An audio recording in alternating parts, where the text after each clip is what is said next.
Hello, everybody. Welcome to Comunica, a place where we talk about communications, leadership, and culture. And my name is Daisy Sedeno. I'm your host. And today we have the author of True Leadership, the 10 Universal Laws, Dr. Samore. He's here with us today. Let me bring him to the. Uh, uh, uh. Welcome. How are you? Good morning. Doing really well. Happy to be here to talk about leadership. Exciting topic. Well, thank you so much for accepting the invitation. Tell us a little bit about your journey because you come from education and from there you decided there was a great opportunity to talk also about leadership, but about your journey first. I'll be brief. Spent 35 years with the school district of Palm Beach County, but I have a lot of leadership experience in the private sector as well. So I left the public sector on a couple of occasions from the public sector to the private sector. And one of the reasons I did that is because I would overhear conversations of my brothers and friends who were in the private sector in leadership. And I thought, you know what? I want to test myself. I want to do those things. I want to be held so accountable that I could be fired tomorrow if I don't do a good job. And Hmm. so I actually went into that mainly to learn that kind of environment, that culture to where you really had to perform and you had very little safety net. Exactly. So the first question is first, tell us a little bit about the book. Uh, what we're going to find in the book. The book True Leadership, I was surprised to discover that really almost no one's used the term true leadership in a book of all the millions of books. One was used to describe something with regard to the Catholic religion. So I thought, okay, mine is really about leadership. And what it is the 10, what I call universal laws that do not change, that are perennial in leadership, whether you're in Mhm. private or public sector. In other words, if you could see yourself as a leader, and really there are many more leaders than I think we acknowledge, because many people that say, well, I'm not formally a leader, but they're in Mhm. leadership roles. So what these are the 10 things that don't change, that if you follow them wisely and you are willing to learn and you're humble in your approach to where you know you're going to make some mistakes, but therefore you learn along the way, then you Mhm. will be a good leader. You will be a true leader. The fact is, though, many people don't do these things. They think they can kind of do it the easier way, because true leadership isn't really complex. It's just hard to do because it's simple. Mhm. Certain things that human beings recognize, the kinds of things we need, respect, we want responsibility, we want to take our own responsibility, and we want to have some sense of creativity in the workplace. True Mhm. leadership speaks to all of that. And people get confused with the meaning of leadership because you can be a manager, you can be a director, you can be a boss, you can be there and just being doing your job. Like it could be great, but what is the difference when you say you're a true leader? Well, let's talk leadership first. Hmm. A person who is a leader can be someone who is the front office secretary of a school or of a corporation. Hmm. A leader doesn't have to have dozens of people that they're in charge of. A Doesn't. leader has to have fellowship or followership. In other words, leadership does not exist without followership. What I mean Hmm. is, you might see yourself as a leader. You might even have some sort of leadership title on your business card. But if people don't really follow you, you're really what I call a lino, Lino, a Hmm. leader in name only. In other words, yeah, you Hmm. call yourself a leader, but no one follows. So a leader is someone who has an impact or influence over other people or the power to influence other people. So parents are leaders. Children can be leaders of other children. So leadership emerges pretty early on in a person's life, but some people become leaders over time. When people ask, are leaders born or are they made? It's really Exactly. both. Some people have some innate skills, which are perfect for leadership, and other people have to learn those skills. So when someone says, well, a person is a leader because that's just who they are, that's kind of true, but you really can develop leadership skills to become a leader when you yourself may not have thought you could be. Exactly. Can we, how can you maybe create or spot a leader? You say that person has the potential. How can you kind of figure it out? Okay, this person I can work with to Yeah. take them to the next level. Well, the truth is, human beings have always had, whenever you put human beings together, and I talk about this in True Leadership, the book, it's early on in the introduction. When human beings gather, we have, as human beings, we have this propensity to gather together. We're one of the few animals that really requires that for, in large numbers. We require that for both our happiness, our safety, and our longevity. So, for Mm-hmm. example, you see ants, believe it or not, they get together in large communities. Human beings create cities. No other creature does that. Even our closest relatives in the nature world, the upper primates, orangutans, chimpanzees, and gorillas, they will get together in smaller groups and protect each other. And they will fend off other groups of like upper primates that may threaten them. But to have this large number of gathering, this is something humans do. And whenever humans get together, and you and I have seen this, and all of us see this, if you get together in a group, it can be social, it can be at work. If there's two or more adults put together to work on a project, a leader starts to emerge. It's natural to Mm-hmm. where It's natural. people, and two leaders may clash of people that want to lead that group. So there's a natural tendency for someone, typically, when humans get together, to take on the leadership role, to start Mm-hmm. taking charge of things or being willing to encourage others to make decisions. The challenging part of being a leader is you're taking on a responsibility to guide others, which is not always good because if you assume the leadership role, whether it's of your family or people at work or a project or three other people, Cub Scout pack or whatever it might be, Mm-hmm. you are taking on the responsibility to guide them. And therefore, it's kind of like what Spider-Man was told by his uncle back in the original movie, which is his uncle told him, "With great power comes great responsibility." So if Mm-hmm. you have the power of leadership, or you're in a position to show influence, you also have great responsibility. Responsibility. You owe the other people something. They depend on you. There's a trust. And the last thing I'll say is, and then we could talk about how you kind of spot this. Yeah, the last thing I'll say is trust is required for leadership to exist, and certainly for true leadership.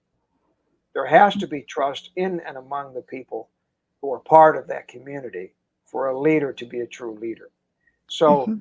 spotting a true leader is one thing, or spotting a potential true leader is one Mm-hmm. thing. The difficult part is whether they want to take the job on. Yes. Now, research, which is what I do with some of my time, I'm a researcher, public speaker, author, and so forth, consultant. Not everybody who has leadership skills wants to do that. They don't want the responsibility. And Mm-hmm. therefore, because they understand that that may not be something that is pleasant to them, they don't want to have people depending on them in some way. So, for example, in the school district, in private industry, in public industry, you will find a number of people who have leadership tendencies, skills. They have the sway. When they speak, you can Mm-hmm. hear people, you can watch people listen to them, Exactly. whatever they say. It's like, okay, wait a minute. Daisy's talking. I want to hear this. And they may not say it loudly like that, but that's easy to observe. But if you, and I've done this many times, I've developed many leaders, many of whom are leaders themselves in fairly high levels. Having the talent and having the disposition or the desire, you have to have both of those together. And Mm-hmm. sometimes the desire is not there, and you really can't force anyone to become a leader. And sometimes you have to, in depending on the situation, you have to show up as a leader because sometimes the occasion, and then you see, wow, I didn't know you were going to, be that force in that project or in that situation. But there's also an element, and I'm telling about my own story, that people had to empower me because you don't believe or you don't think, okay, I don't know if I can really step up into doing that. And that was, really early in my career, and I had the opportunity, people seeing me differently. And how do you empower somebody who is like maybe not only young, but it's also like maybe hesitant, but they have the desire, but they don't how they given the to give them the agency, they empower them. Well, you said something very powerful and key, which is when you talk about empowering, empowering isn't taking all the power you can. Empowering is giving it away and Mm-hmm. helping others share that. Because at the end of the day, one person can't control everything. So developing other leaders around you is the greatest way to utilize and show power is to share power. Now, Mm-hmm. there are those leaders, and in my book, I talk about 5 levels of leadership. And when you look at the 5 levels that I describe, of course, one is a leader that's not effective. And the top leader is one that is very effective, more like a true leader. We recognize those leaders. And the leaders who protect power, who guard power, who keep small groups of people around them that they trust and they don't trust other people, this sort of environment is toxic. And at the end of the day, it doesn't develop leadership. One thing that you mentioned, which is part of empowerment, is having someone who believes in you enough to give you that Mm-hmm. power, to guide you, to coach you. And I think at almost every level, all of us who have influence over or impact or the potential impact over other people, that is a certain sort of power. And then we're in the position of having to decide something that's really key, which is you have the power of one. There's only you. Each of us has this power of one. In other words, Daisy doesn't really have power over David necessarily, or vice versa, but Daisy can control Daisy's decisions within her sphere of her life. I have the same. So when we have the power of one, are we in a position to make a difference? Are we in a position to work with someone to give them that opportunity and then coach them along the way? And the truth is, most of us do have those opportunities. The challenge is some of us think we are afraid of coaching someone for fear they may take our jobs or they may take our Mm. positions. That's just bad coaching. And in my book, I go into how in the 10 universal laws this is done. Because at the end of the day, we are all better off with more true leadership than less true leadership. And in today's world, we have a shortage of true leadership because we really haven't had true leaders guiding those who are attempting to be true leaders. Mm-hmm. It can be done. Humans are still very much the same as we have been for centuries, but leadership is in a crisis mode, in my opinion, right Mm-hmm. And well, the landscape of America is changing rapidly. So what we see when it comes to corporations, when we come to different organizations across America, we need to see also that reflects the demographic of the community. So what do you have to say about that? Because there are some communities that maybe we need to empower them to create that space, create that momentum, create that place where they are able to develop, grow, and just become. So what do you say about that?